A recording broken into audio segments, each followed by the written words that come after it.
Good afternoon. This is All India Radio. I'm Maria Albina Michael, and with me is Saira Mujtaba with the Midday News.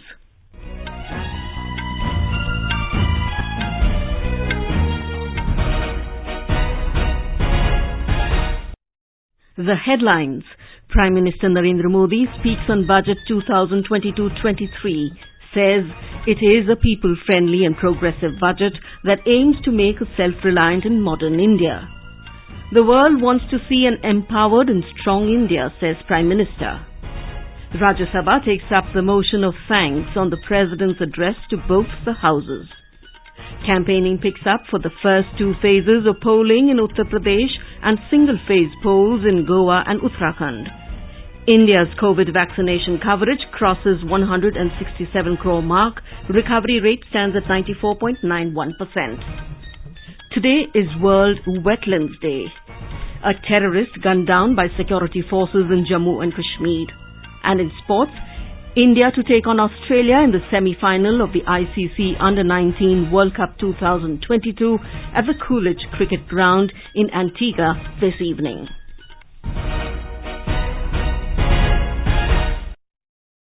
As the number of COVID-19 cases is rising fast in several parts of the country, we appeal to our listeners to be vigilant and to get fully vaccinated and help others, including children between 15 and 18 years, get vaccinated.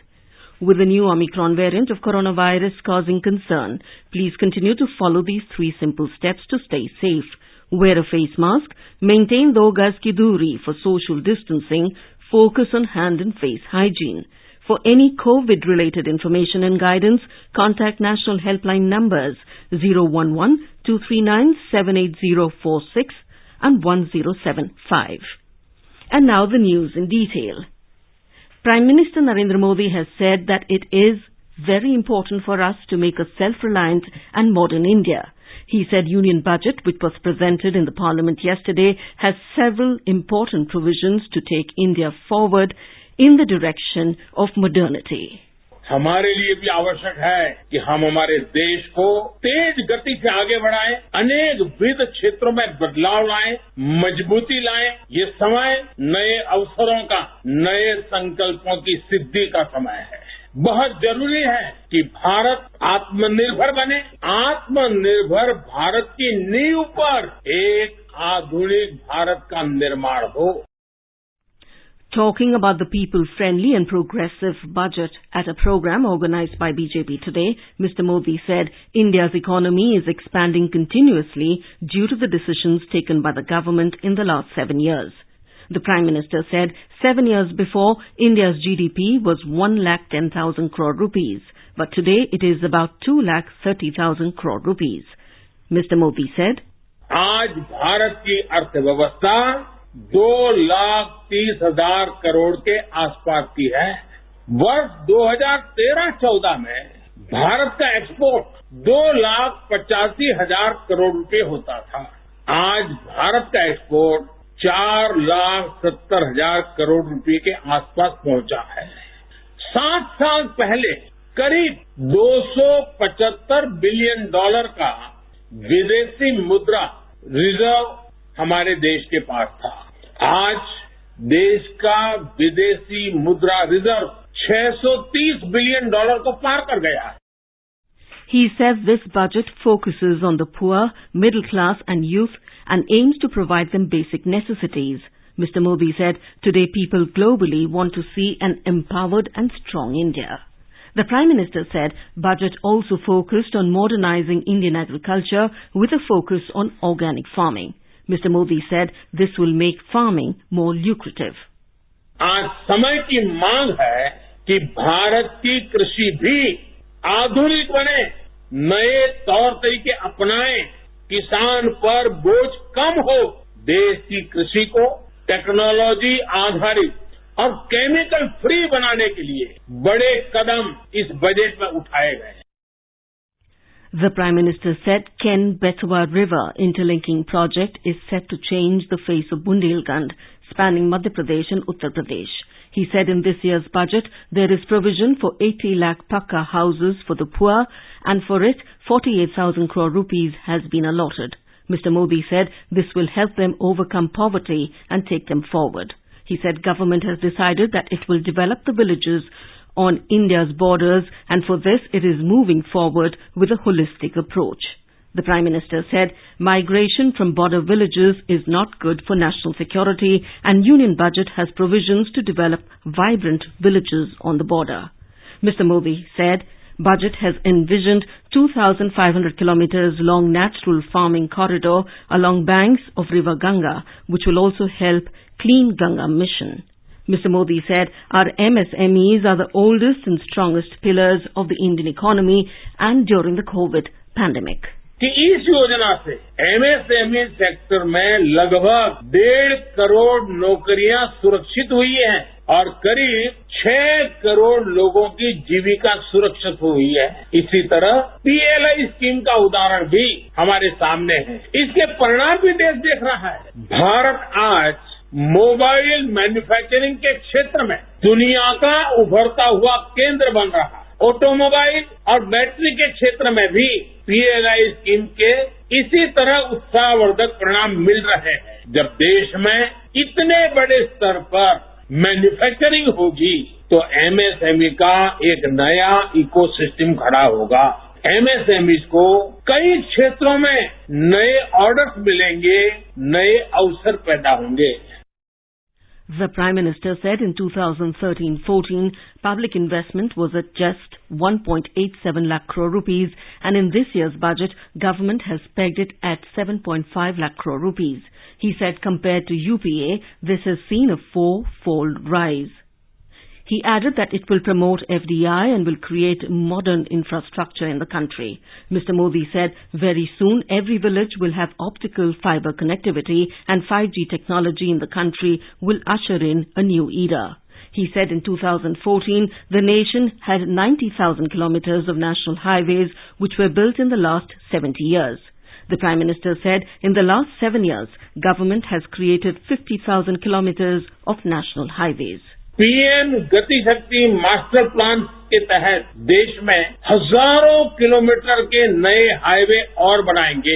इससे न केवल शहरों से लेकर गांवों और कस्बों तक बेहतर कनेक्टिविटी होगी, बल्कि इससे देश के हर कोने में इंडस्ट्री भी पहुंचेगी। इससे हर सेक्टर में लाखों नए रोजगार भी पैदा होंगे। और हम जानते हैं एक जमाना था जहां नदी जाती थी, जहां पानी होता था, उसके नजदीक में गांव बसते।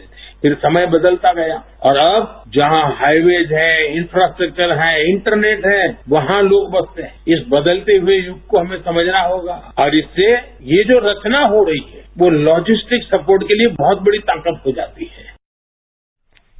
Information and Broadcasting Minister Anurag Singh Thakur today slammed the opposition for alleging that the union budget has nothing for the poor and the middle class. Speaking to the media on the sidelines of an event in New Delhi, Mr. Thakur listed out initiatives announced in the budget for the poor and the middle class. He said rail, road, highways, tap water, hospitals, vaccines and startups all are for the poor and the middle class. इस budget में भी हमने कहा है कि जैसे हमने 3 करोड़ गरीबों को पहले पक्के मकान बना कर दिए, हम 80 लाख गरीबों को 50,000 करोड़ रुपए की लागत से पक्के मकान बना कर देंगे। 9 करोड़ परिवारों को पीने के पानी की सुविधा हमने दे दी है। इसी साल में हम लगभग इतने ही परिवारों को और स्वच्छ जल देने का काम, पीने की पानी की सुविधा देंगे। Mr. Thakur said people of India have faith in Prime Minister Narendra Modi and the government has taken important measures to strengthen the economy in the last 7 years. He said due to the concerted efforts of the government, foreign direct investments and foreign exchange reserves have gone up 3 times. Sikkim Chief Minister P.S. Tamang has expressed gratitude to Union Finance Minister Nirmala Sitharaman for allocating 1,500 crore rupees under Prime Minister's Development Initiative for the Northeast, PM Divine, while presenting Budget 2022-23. In a message on social media, Mr. Tamang said PM Divine will accelerate development process in the region, adding that the 2 projects allotted to Sikkim under this initiative are a significant step towards expanding infrastructural development in Sikkim and will be highly beneficial for the state and the people. Rajya Sabha has taken up the motion of thanks on the President's address to both the Houses of Parliament assembled together on the 31st of January. The motion was moved by BJP MP Geesa alias Chandra Prabha, who said that the Narendra Modi government has been working relentlessly to ensure overall development of all the sections of society. She said the government, working with the vision of Sabka Saath, Sabka Viswas and Sabka Vikas.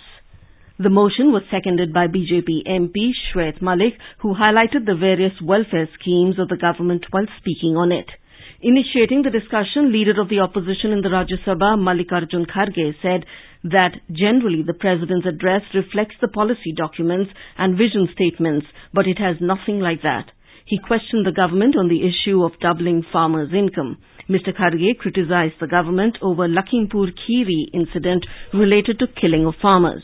The Congress leader wondered why the centre is disinvesting profit-making PSUs in the country. He also talked about issues related to unemployment, saying the youth are in distress because big factories are shutting down and the number of government jobs is shrinking. He also raised the issue of fight against COVID-19 in the country. The discussion is underway. Rajya Sabha Chairman M. Venkaiah Naidu has urged the members of the House to cooperate for ensuring a productive budget session of Parliament as it is taking place at the confluence of the historic 75th year of independence and 70 years of electoral journey of free India. During his observations in the House when it assembled for the day at 10 a.m., Mr. Naidu highlighted the significance of the context of this session and urged all sections to ensure the best performance of the House during this session by reminding the members of 93.50% of productivity during the budget session last year. Last winter session, the first in this historic year, this August House has lost 52.10% of the valuable sitting time due to disruptions and forced adjournments. During the preceding monsoon session last year, the loss of functional time of this House was as high as 70.40%. This trend of disruption is highly disturbing. I refer to the same with fervent hope that we all reflect on the same and conduct ourselves in a manner befitting the historic time that we are passing through. Union Minister for Women and Child Development, Smriti Irani, said the government has implemented One-Stop Centre or OSC scheme across the country to provide integrated support and assistance under one roof with a range of services to women affected by violence.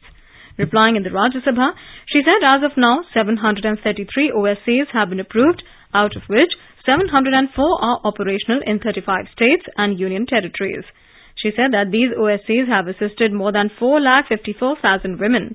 Ms. Irani also said that her ministry also implements universalization of Women's Helpline WHL scheme with an aim to provide 24-hour emergency and non-emergency response to women, including women affected by violence or in distress across the country. The government today said there is no proposal to form any committee to review the functioning of Panchayati Raj institutions or PRI. Replying to a question in Rajya Sabha, Panchayati Raj Minister Giriraj Singh said, E-Gram Swaraj, which is a user-friendly web-based portal, has been launched to strengthen the functioning of PRIs across the country. Its aim is to bring in better transparency in the decentralized planning, progress reporting, financial management, work-based accounting and details of assets created. The members in the Rajya Sabha today raised the issue of recent declaration of results of non-technical popular categories NTPC exam conducted by Railway Recruitment Boards. Fauzia Khan of NCP raised the issue and demanded that the concerns of the students regarding alleged irregularities in the NTPC exam results should be examined and the concerns should be addressed. Raising the issue, Sushil Kumar Modi of the BJP said that there should be only one exam for Group D post in railways instead of 2 stages. He also requested for declaration of results of another 3.50 lakh students so that they can appear in the exam. Sanjay Singh of AAP also raised the issue and demanded an inquiry into the declaration of results. With the administration of more than 57 lakh doses of COVID vaccine in the last 24 hours, India's COVID vaccination coverage has exceeded 167 crore doses. Over 2,81,000 patients have recovered in the last 24 hours. India's recovery rate stands at 94.91% with over 3.95 lakh recoveries. In the Union Territory of Jammu and Kashmir, one terrorist has been gunned down by the security forces in a gunfire that broke out between the terrorists and security forces in Nadigam area of South Kashmir's Shopian district this afternoon. According to the police, the operation in the area was underway when reports last came in. Further details are awaited. India's Chief of Army Staff, General M.M. Narawane, had a telephonic interaction with Australia's Army Chief, Lieutenant General Rick Bear. They discussed issues of bilateral defence cooperation. You are listening to the Midday News on All India Radio. A reminder of the headlines before we move on. Prime Minister Narendra Modi speaks on Budget 2022-23, says it is a people's-friendly and progressive budget that aims to make a self-reliant and modern India. The world wants to see an empowered and strong India, says Prime Minister. Rajya Sabha takes up the motion of thanks on the President's address to both the houses.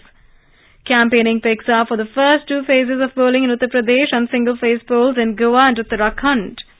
India's COVID vaccination coverage crosses 167 crore mark. Recovery rate stands at 94.91%. Today is World Wetlands Day. Security forces gunned down a terrorist in Jammu and Kashmir. And in sports, India to take on Australia in the semi-final of the ICC Under-19 World Cup 2022 at the Coolidge Cricket Ground in Antigua this evening. For quick news updates round the clock, follow us on our Twitter handle @AIR News Alerts. चलो मिलकर एक शुरुआत करें, चलो एक फैसला आज करें, मास्क नहीं तो टोकेंगे, कोरोना को रोकेंगे, चलो एक इरादा करते हैं, चलो कुछ वादा करते हैं, मास्क नहीं तो टोकेंगे, कोरोना को रोकेंगे. In poll-bound Uttar Pradesh, the high-pitched electoral campaign is going on for the first two phases of the seven-phase assembly elections, and the campaign has also picked up for the single-phase polls in Goa and Uttarakhand. The star campaigners and prominent leaders of various political parties engaged in public rallies after finalization of the candidates for the first two phases. The door-to-door canvassing and virtual appeals to the voters also continue. The political activities have already begun in other poll-bound states, including Punjab and Manipur, with the party leaders deliberating in marathon meetings to finalize their electoral strategies and formations, even while giving shape to the lists of candidates. Meanwhile, the process of filing nominations for the third phase of polling in Uttar Pradesh and single-phase polling in Punjab came to a close last evening. The scrutiny of nominations is being undertaken today. In UP, filing of nominations for the fourth phase will continue till tomorrow. The process of filing nominations for the fifth of seven-phase assembly elections in Uttar Pradesh and the first of the two-phase polling in Manipur began with the issuance of notification yesterday, but no nominations were filed on the opening day in both of the states for this phase. Campaigning has gained momentum in the state, with leaders of all parties have readily taken to virtual medium to campaign for the 70 assembly seats going to polls on the 14th of February in the state. Congress leader and party star campaigner Priyanka Gandhi Vadra is on a visit to Dehradun today. She is addressing party workers all over the state from Dehradun via a virtual rally. Ms. Gandhi Vadra has also released the party's manifesto Uttarakhandiyat Swabhiman Pratigya Patra during the meet. Prime Minister and BJP leader Narendra Modi's virtual meet on Atmanirbhar economy was broadcast in all constituencies over the state, including the state capital. Other political parties like AAP, BSP, CPI, CPM and UKD leaders are also engaged in door-to-door campaigning. The 12th general elections to Manipur Legislative Assembly will be held in two phases, and political parties have been busy selecting its candidates and announcing names of candidates apart from electioneering. So far, a list of more than 180 candidates has been announced by different political parties in Manipur, and the number of women candidates is less in the upcoming elections. More from our Imphal correspondent. The election climate in Manipur is tense now, with many candidates. The election notification for the first phase poll in Manipur was announced yesterday. 5 political parties, BJP, Congress, NPP, JDU and Shiv Sena, announced their candidates so far. Out of the total candidate of 181 announced parties, only 8 women candidates are in fray in the upcoming election. The list of BJP includes three women candidates, including one sitting MLA. NPP and Congress fielded two women candidates each, while JDU fielded the super cop turned politician T.S. Brinda from Yashkul SC. Shiv Sena has not included any women candidates in its 8 candidates list. In spite of the movement of women empowerment, it is seen in the political scenario in Manipur that the share of women in legislature is almost nil. This is JJ Thoksom from Imphal for AIR News. And now let's listen to our special program, Azadi Ka Safar, highlighting the importance of the day during the freedom struggle. आजादी का Amrit Mahotsav.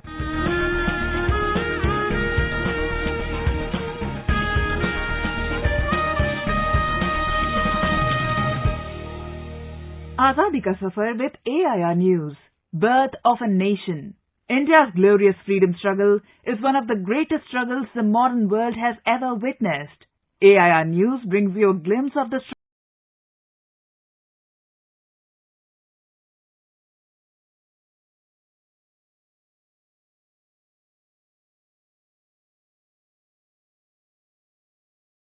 Freedom fighter and the first health minister of independent India, Rajkumari Amrit Kaur, who was born on the 2nd of February 1887 in Lucknow.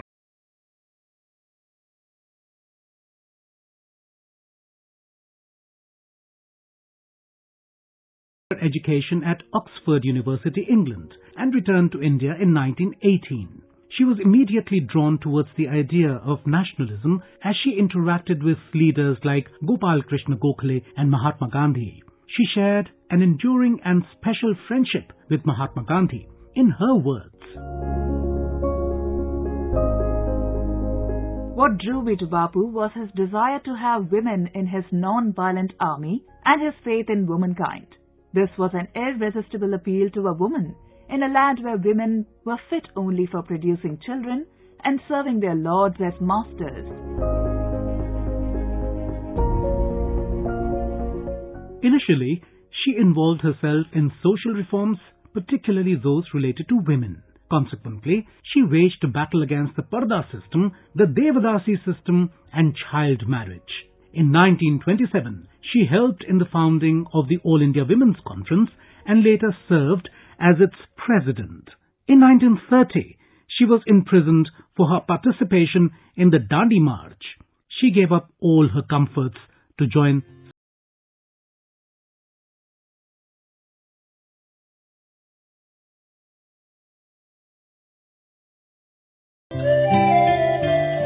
The British authorities charged her with sedition and imprisoned her in 1937 when she went on a mission of goodwill to Bannu in the present-day Khyber Pakhtunkhwa.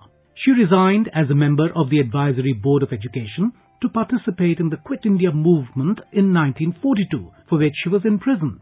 In her battle for a free India, she became one of the few women members of the Constituent Assembly. She was also a member of the Subcommittee on Fundamental Rights and the Subcommittee on Minorities.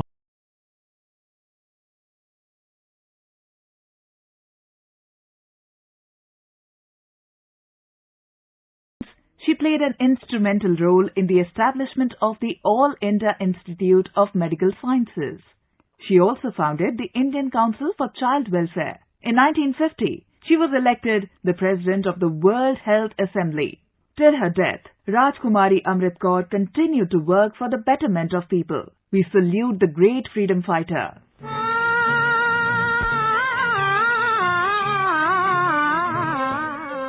We also remember Gandhian freedom fighter Vellalur Annaswamy Sundaram, who was born on the 2nd of February 1896 at Coimbatore. An associate of Mahatma Gandhi, he was also confidant of Madan Mohan Malviya and helped raise funds for the Banaras Hindu University.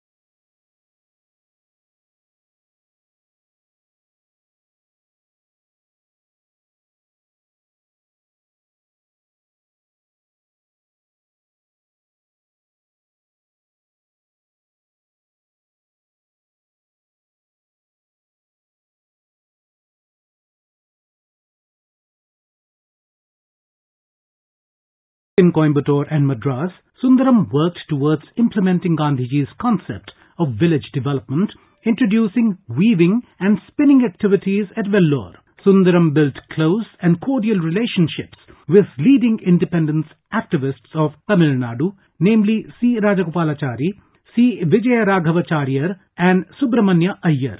Under their guidance and with Gandhiji's support, he was engaged in the Vaikom Satyagraha of 1925, the Salt Satyagraha of 1930 and the Civil Disobedience campaigns. He was arrested in Madras in early 1931 prior to attending the second Roundtable Conference in London. Gandhiji sent Sundaram to Europe as an ambassador of his political message, where he travelled across many nations and met political leaders for the cause of Indian independence.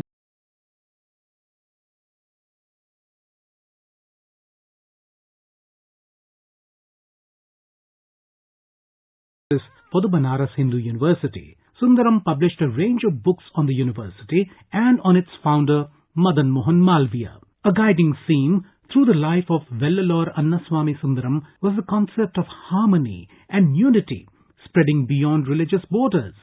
AIR News salutes the great nationalist. That brings us to the end of this episode of Azadi Ka Safar with AIR News. See you in the next episode tomorrow.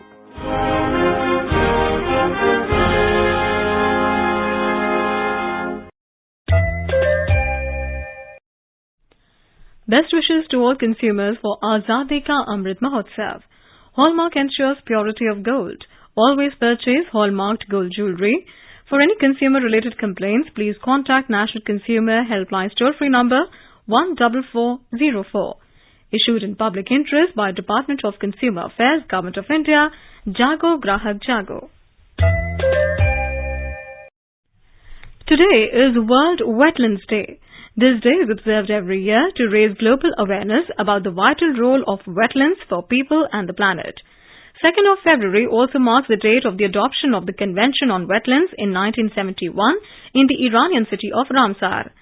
A call to take action for wetlands is the focus of this year's campaign. And now news from the world of sports. 4-time champions India will take on Australia in the semi-final of the ICC Under-19 World Cup 2022 at the Coolidge Cricket Ground in Antigua today. The match will start at 6:30 p.m. Indian time. India Under-19 team so far has been unbeaten in the tournament, whereas Australia was defeated by Sri Lanka. Despite missing a few players in between due to COVID-19, they have been at ease. With an abundance of quality, the Indian team is definitely favourites against the Aussies. And now let us take a look at the weather update for the day. The national capital Delhi will have mainly clear sky. It recorded a minimum temperature of 9 degrees Celsius, while the maximum will be around 22 degrees. Mumbai will have mainly clear sky. It noted a minimum temperature of 19 degrees Celsius, while the maximum is expected to be around 32 degrees. Chennai will have partly cloudy sky and temperature will vary between 20 and 30 degrees Celsius. Kolkata will have mainly clear sky. The city noted a minimum temperature of 15 degrees Celsius, while the maximum is expected to be around 25 degrees Celsius. And now before we end the bulletin, the headlines once again. Prime Minister Narendra Modi speaks on Budget 2022-23, says it is people-friendly and progressive budget that aims to make a self-reliant and modern India.